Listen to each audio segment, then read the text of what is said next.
Bismillah.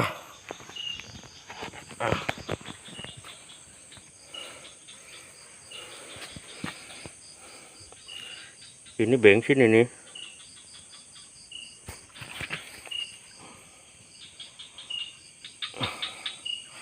Cara membuat lampu dari bensin.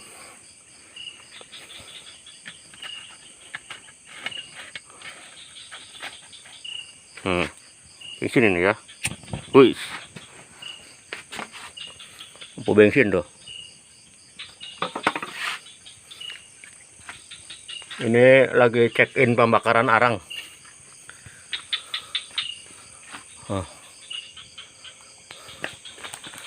Check-in pembakaran arang.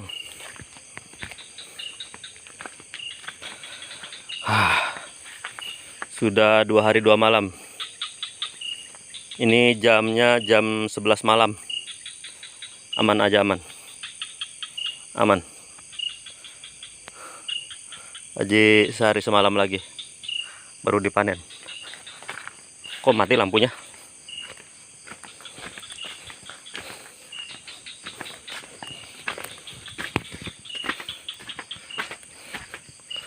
Lampu bensinnya mati, guys.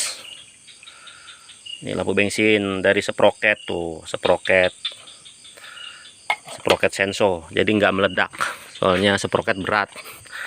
Taruhnya di sini. Oh, jangan taruh di dalam rumah, bahaya. Nanti tabrak tikus. Taruh di sini. Wah, lampu tenaga suryanya tinggal sedikit. Oke, nyalakan ya. Bismillah. Terangkan. Semalam itu bensinnya 1 kaleng 3/4 lah, dari kaleng itu, kaleng susu 3/4 habis. Dari tanah tingginya 2 meter supaya kena pondok. Ini jam 11 malam ini check-in pembakaran arang. Tetangganya dari kayu Borneo, tangga sementara. Bismillah, nanjak. Bantal ya. Bantal, belum pakai bantal. Ini bantal nih. Bantal orang kebun. Yang penting jadi. Air minum. Oke. Air minum bawa ke atas. Ini padudan ini. Padudan, bilang kami padudan. Ayo naik ke pondok. Bismillahirrahmanirrahim.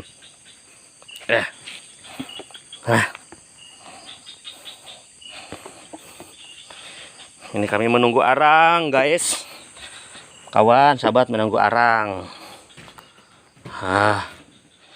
Di sini pondoknya, ini tempat tidur. Ini bantalnya di sini. Ya, berakit-akit dulu, berenang-renang ke tepian ya.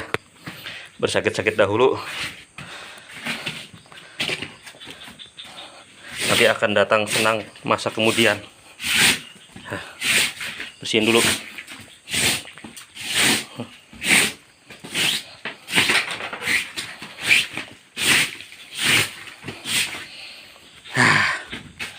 Nyantai di sini. Keluarkan dulu ini. Ini pusaka ini. Namanya di hutan kita harus bawa ini. Siapa tahu ada apa-apa ya. Ini hutan ini terbuatnya dari, ini bikinan pribadi, guys. Ini keris nih.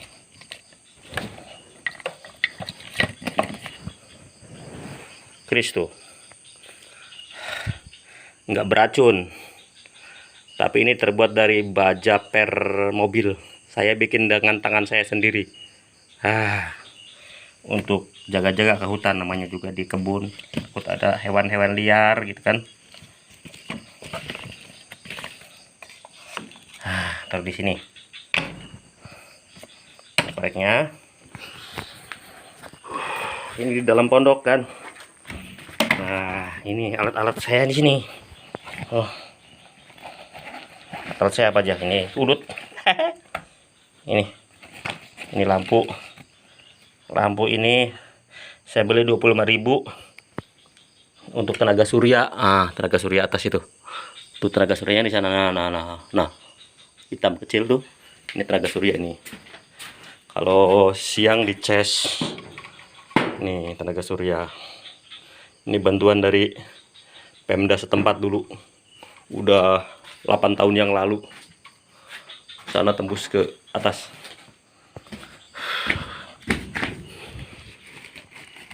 Ini uang 5.000. Siapa tahu habis bensin ya, nggak ada yang jual bensin. Dari sinilah saya melihat pembakaran arang. Di sana pembakaran arangnya. Nah kelihatan nggak? Tuh asap kan. Ini tungku arangnya ini sudah rusak, ini mau diservis lagi.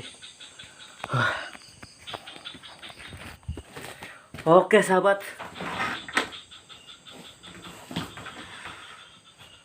Oke kawan, saya mau bercerita sedikit tentang pengalaman saya. Sekarang saya di tempat sepi ini, saya menikmati dari bisingan kota. Ya, kalau dulu waktu umur saya 25 tahun, 35 tahun, saya di kota. Jadi kerjaan saya dulu di Marta Dinata, di satu PT yang bergerak di bidang jasa pembangunan infrastruktur, dari mulai bangunan rumah, dari lapangan pesawat terbang, terusnya parit, pokoknya infrastruktur lah, semuanya bangunan. Saya di situ. Jadi kami dulu sistem borongan. Mamanya satu ambil tender, bos kami ambil tender untuk membangun parit. Saya bangun parit sepanjang 1 kilometer.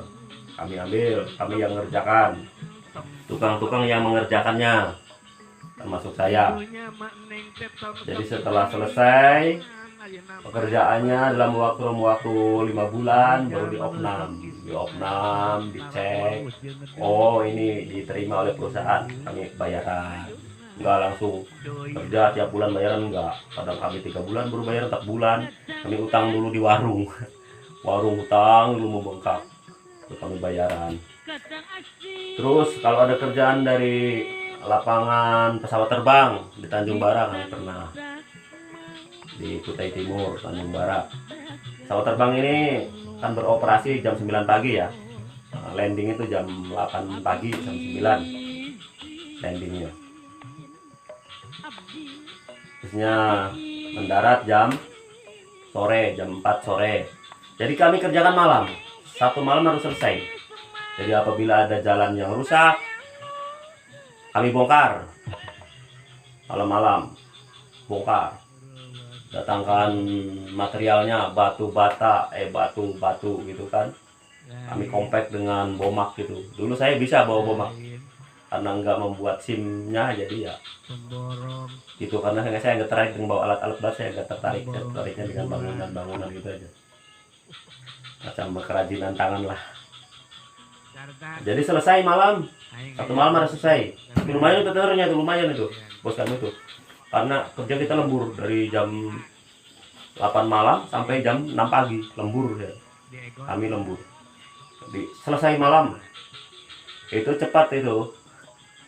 Jadi dapat tender berapa titik yang rusak itu kami kerjakan. Kadang gajian belum sampai sebulan sudah gajian. Kami ya biasa namanya. Dulu anak muda. Ya kami ya macam-macam lah kami beli untuk orang tua, untuk kami juga gitu kan.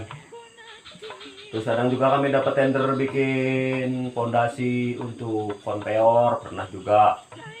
Yang masih konveyor, fondasi mesin berat itu, untuk mesin konveyor itu kami buat fondasinya. Terus bertahun-tahun, lama-lama jenuh, bosan di kota. Hiruk-pikuk kota bosan. Jadi kami pengen pindah ke kampung, ke desa. Saya pengen berladang, pengen punya kebun, kayaknya tenang nggak? Karena orang-orang seperti saya tuh dulu tuh kerjaan loncat sini, gimana dapat tendernya? Kadang dapat tendernya di kota sini, kami kerjakan kota sini, kali pindah kota sana, kita pindah kota sana, terus saja pindah-pindah sana pindah sini. Ini gitu. Yang paling enak, yang menurut saya kerjaan seperti itu enak dalam bangunan rumah. Kami punya hutan ini, mau dibangun untuk perumahan karyawan, kami bangun. Untuk perumahan karyawan, kami bangunlah rumah tersebut dari nol sampai jadi, dari mulai pendorongan, terusnya dari mulai pendorongan, pemancangan tiang, pembangunan lantai, terus sampai selesai rumah, sampai pengecatan selesai, finishing, sampai tanam rumputnya, parit-paritnya, terusnya saluran airnya, saluran listriknya, kami yang buat. Tapi kami punya bidang masing-masing. Saya di bidangnya di pembangunan rumah, ya kan. Ada yang di bidang penanaman rumput. Kami banyak dulu, hampir ribuan karyawan Marta Dinata itu dulu. Terus setelah Marta Dinata kami di Hanamas juga pernah. Hanamas kami pernah juga. Sama juga Hanamas mirip-mirip seperti itu. Hanamas juga. Nah, setelah lama-lama di kota merasa jenuh, pindah ke kampung. Kami punya berladang, membangun ladang, menanam karet, pohon karet, yang juga nanam kelapa sawit gitu kan. Perasaan kalau orang petani itu diam di kampung satu titik ngurusi itu aja, nggak kemana-mana. Nikmat, disyukuri, walaupun sedikit disyukuri. Kami bangun kebun karetnya, alhamdulillah sekarang karet saya sudah menghasilkan. Jadi sampingannya bikin arang, gitu. Jadi untuk karena kami punya anak ya, jadi saya ingin harapan anak saya itu, saya punya cita-cita untuk anak itu semuanya anak saya sukses semua, ya, sarjana semua gitu, kepengennya seperti itu ya. Ini cita-cita saya, mudah-mudahan berhasil ya. Walaupun bapaknya jong, patah pensil, ibaratnya kan patah pensil, nggak mengenyam pendidikan sampai tinggi. Mudah-mudahan anak saya ke depan mengenyam pendidikan yang tinggi, gitu. Itu cita saya. Walaupun tanah habis, ladang habis, yang penting anak-anak sukses. Itu menurut saya, karena tanah itu apa ya, tanah suatu saat dapat dibeli, tapi pendidikan apabila masa remaja itu 10 tahun melewati masa pendidikan remaja ini, lewat ya, dalam kurun waktu 10 tahun gagal. Umpamanya remaja ini naik umur lulus SMP. Kalau lulus SMP kita tidak mengarahkan anak kita ke dalam pendidikan yang tinggi dalam kurun waktu paling lambat 6 tahun, paling lama 10 tahun, maka mereka akan gagal. Jadi dalam kurun waktu 6 tahun sampai 7 tahun kita harus betul-betul mengarahkan mata panah kita. Itu prinsip saya. Nah, jadi barometer saya adalah orang-orang sekitar yang sudah sukses, anaknya sukses, walaupun mereka petani, walaupun mereka pekebun, tapi anaknya sukses. Saya itu udah jadi barometer saya, jadi acuan saya. Mudah-mudahan ya kedepannya ini pekerjaan saya sampingan arang ini mudah-mudahan juga sukses. Itu aja cerita sedikit ya, pengalaman saya. Walaupun hidup di kebun ini umur 40 tahun ini menikmati. Saya umur 40 tahun sudah menikmati kehidupan, menikmati dengan alam. Jadi saya saling berdoa wabarakatuh.